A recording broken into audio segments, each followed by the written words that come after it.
So let's check this exam problem.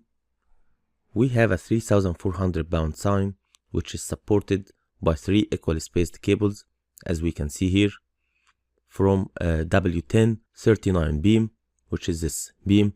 The beam in turn is supported by side wires and a threaded tie rod, which are those wires here. Assume all beams, wire and rod connections are pinned, so all of these connections are pinned. What is most nearly the slenderness ratio of the W10 beam? We want to calculate the slenderness ratio of this beam here.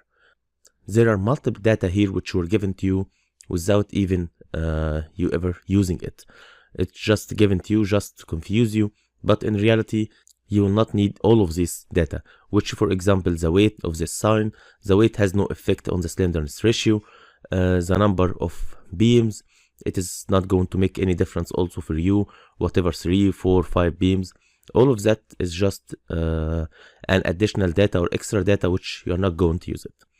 In order to solve this problem, we're going to start first by stating the formula for the slenderness ratio, which is KL over R, which means we need to calculate R. In order to calculate R, here you have the section of the beam, which is W10 39. This is your section. So we are going to refer to our table number 1.1 in our FE reference book. I'm going to show you the table now. This is the table 1-1 in our FE reference book. You can see here, these are all of the shapes for the beams or the columns, all of the steel sections, and in front of it you can see all of the properties for those sections: area, dimensions, the web thickness, the flange thickness, all of these, in addition to also the radius of gyration, which is R. So here our section is W10 39, so R equals 1.98. Let's see the unit, which is inch. So this is our value of R. So here we came with this value, RY equals 1.98. So now we have the R, which is this term. Now we want to calculate K. In order to calculate K, we need to know the boundary conditions of our beams, and we know already that it is pinned, because it has been mentioned here that all connections are pinned. So we will refer in our reference book to this table. I'm going to show you. You can see this table, CA 7.1. It depends on which type of boundary conditions you have. This is fixed, hinged, fixed, whatever.